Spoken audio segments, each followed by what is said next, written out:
Welcome back to Getting Started with CellEngine. Previously, we've gone through most of the workflow for analyzing cytometry data.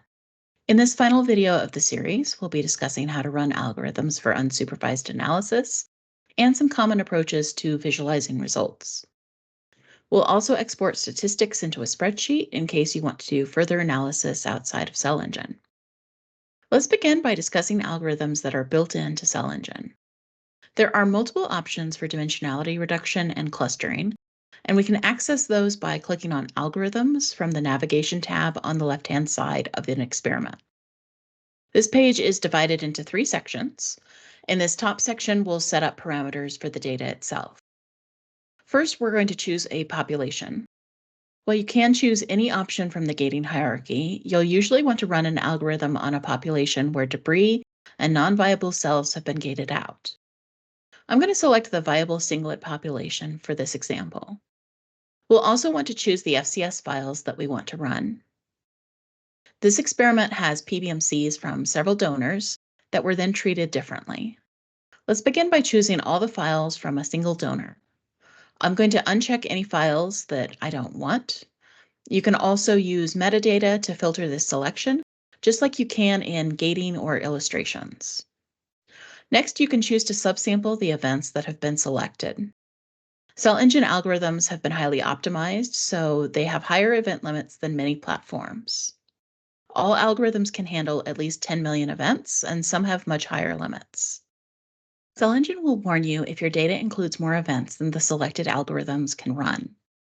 If you get a warning or if you don't want to include all the events from the specified population and files, you can check Subsample Events and then choose to either subsample a percentage or an absolute count. This can be useful if you want to, say, look at 10,000 cells from each file. You can also set a seed to keep the subsampling the same between different algorithm runs if you're testing variables. After determining the cells for analysis, you'll select channels that the algorithm will use. Generally, you'll want to double-check your selection and make sure you have markers appropriate for the analysis. For example, this experiment has markers for phenotyping like CD3 and CD20, and signaling proteins like phosphostat5. You could choose to run dimensionality reduction with just the phenotypic markers and examine signaling later through visualization, for example, by using color channels. For this particular example, I'm going to include both signaling and phenotypic markers. Under most circumstances, you'll also want to rescale the channels equally. Finally, you can choose a compensation matrix. This experiment has different compensation matrices assigned to different files, so I'm using per file as my selection. Now that we've got the parameters set up, we can choose the appropriate algorithms to run. You can run dimensionality reduction and clustering alone or simultaneously. For dimensionality reduction, CellEngine includes PCA, tsna, and UMAP. Regardless of which algorithm you choose, you'll see all of the variables below. All the default values for the available algorithms have been chosen to work well with most biological datasets, but you can make adjustments to any of the parameters.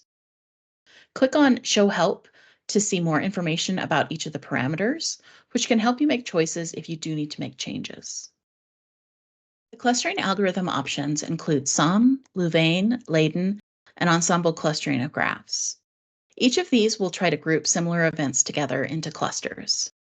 These will appear as populations, just like the populations you might manually define yourself. For this example, let's run tsna and SOM clustering on our selected file set. CellEngine will give you an estimated runtime at the bottom of the screen. Once I click on Run, the analysis will be added to the server queue. When that begins, you'll see the arrows in the upper right corner of the page begin to spin, and you can click on this drop-down to see progress.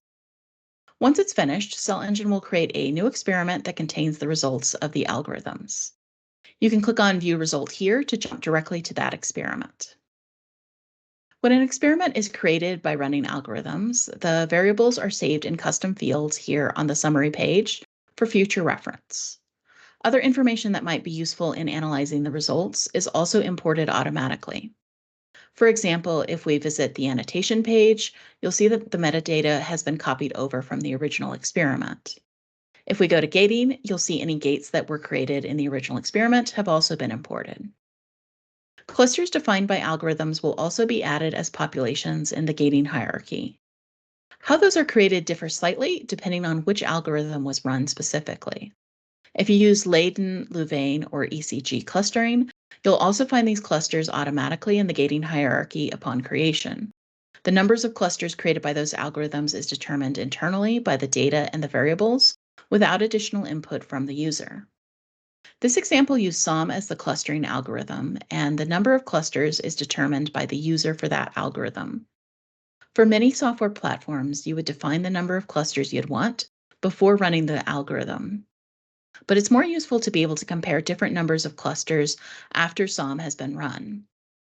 To do that for this experiment, I'm going to scroll down, and under Tools, you'll see a Create Cluster Gates option on the left-hand side. By clicking it, we can then define a specific number of clusters to add. I'm expecting perhaps 15 different populations in my analysis, so I'm going to start by creating 15 cluster gates, which will then be added to the hierarchy. However, I'd also like to see the results of a smaller number of clusters just for comparison, so I'm going to create another set of 10 gates. You can always come back and add or remove clusters just as you could with any other gate. To visualize algorithm results, let's create a new illustration page. Visualization of algorithms can use any plot type, but let's talk about some common options.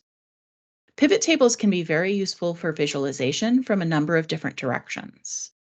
Let's start by setting down a new pivot table and visualizing our clusters. We'll use populations for our columns and select one of the SOM gate sets that we created. For rows, let's start by choosing a single FCS file. Dimensionality reduction adds two new channels when run, in this case tsna1 and tsna2. So I'll select those for our X and Y channels. I'm also going to turn off tick marks since they're not meaningful and choose a different color scale. Now we can look through and see each cluster in its own plot. SOM can sometimes create clusters with only a few outlier events in them, so we could choose to remove those from the display if we wanted, so we'd just be looking at the major clusters that have been identified. Overlay the population dimension to see all the clusters together in a single plot. From here, we can do a couple of things that might be useful. We could look at more FCS files side by side to see if there are major shifts in clusters from sample to sample. Since we're using SOM gates, I could also make a copy of this pivot table and look at a different number of clusters by changing the populations. Here you can see that when SOM created 15 clusters instead of 10, these two shapes were identified as separate clusters, which makes sense visually and is probably what I would choose for this experiment. If you've done manual gating, you can also compare the unsupervised clustering to the manually gated clusters. For example, let's copy and paste this pivot table and change the populations to some of the cell types. Here we can compare how closely the clusters adhere to the major cell types that we identified with manual gating and see if there are any additional clusters that might bear closer examination. It can be helpful to look more closely at the markers in a specific cluster. There are several ways to approach this, but a box plot or a bar graph can be an easy way to make quick comparisons. I'm going to set down a box plot, and then for axis labels, we'll choose some markers. For simplicity, I'm going to stick to major cell type markers, but you could, of course, use any or all markers here. For legend entries, I'm going to choose populations and then one or more clusters of interest. For this example, let's select the clusters that were combined when we created 10 SOM clusters, but became separated from each other when there were 15, to see if we can identify what made them similar. It looks like they're both CD3 positive, so they're T cells, but one is CD4 and one is CD8 positive. That makes sense as to the original clustering and then the further division when more clusters were added later. For these kinds of plots, I also usually plot the ungated population, so I can compare the channel brightness of the cluster to the whole experiment. If you're interested in viewing the marker distribution more broadly across the tsna dimensions, pivot tables can be set up to color by channel. Let's create a new pivot table. I'm going to set the channels to tsna1 and 2.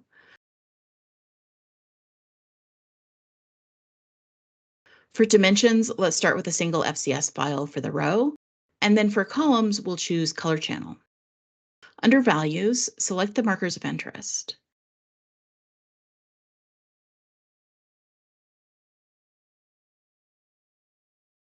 Now we can see the distribution of different channels across the plots.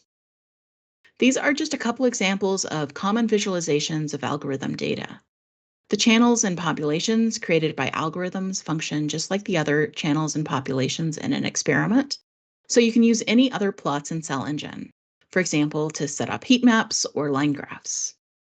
Whether you're using supervised or unsupervised analysis, you may at some point want to export statistics for further analysis or for backup reasons. You can do this from the last tab in the navigation bar, Statistics Export. At the top of the page is a list of statistics available for exporting. These include statistics for channels like median and for populations, like event count or percent of a particular population. Check the statistics that you're interested in. For this particular example, I'm going to choose one channel statistic, median, and one population statistic, percent of singlets. In the next section, we'll choose which populations, channels, and FCS files we want to get statistics for. Under populations, I'm just going to choose CD4 and CD8 T cells for this example. If you haven't chosen any channel statistics, you can skip them entirely. Since I chose median, you'll see that that section is highlighted to remind me to choose one or more channels. I'm going to choose a couple of signaling proteins that were included in this experiment. When you choose a channel statistic, you'll get it for every population that you have selected. So in the results of this export, we'll get the median of phospho-STAT 5 for both the CD4 and the CD8 populations. Under FCS files, we can then select which files we want data for. We can also double-check the compensation matrix that will be used for the calculations. Finally, there are some formatting options with the export. File format will let you choose a specific format. TSV and CSV are commonly used by spreadsheet software like Excel. You can choose to download with a header row, which would include the name of each column, like FCS file name or CD4 percent of singlet, or just the data alone. You can also download in a JSON format, which can be useful if you're doing analysis in R, Python, or other languages. Layout determines how the data is organized in a spreadsheet. These options are quick to download, so you might try each of them when you first export statistics for your data. Short wide has one row for each FCS file and will add columns for every statistic going across. Tall skinny creates one row for every combination of population and statistic, and medium is somewhere in between those two options. All of these formats will also download metadata for these samples to make your analysis easier. File and population ID columns add the unique identifiers that CellEngine uses to track individual files and populations. The unique population name column is useful if you have multiple gates with the same name. It will add parent gates until you can distinguish between the populations. Alternately, the full population path will trace all parent gates back to the ungated population. When you're done setting up your export, you can save the selected settings by checking the box at the bottom of the page. This can be useful particularly if you're doing analysis partway through an experiment and know you'll want the same export later on. For example, if I choose Save Selected Settings and then Download Now, I can scroll back up to the top of the page and choose Load Saved Export instead of trying to repeat my choices from before. This is the last of the features we'll discuss in Getting Started in CellEngine. This series has covered all of the foundational features, and you should be well equipped now to analyze your own data. If you haven't signed up for a free 2-month trial, you can do that at cellengine.com. There are a few features that are beyond the scope of this introduction. In particular, CellEngine has a first-class API with toolkits for Python and R. If you have an existing data pipeline and want to import data, or if you'd like to automate other aspects of your workflow, like uploading files after collection, that's feasible through the API. Check out our documentation for more details on those options, or reach out to us directly. Well, this is the end of this video series. Our development team has many exciting features planned in the future, and we'll be sharing more videos with new features as well as tips and tricks. To keep up to date with CellEngine, subscribe to our YouTube channel and follow us on X. If we can ever help with CellEngine questions or cytometry challenges you're facing, don't hesitate to email us at support@cellengine.com.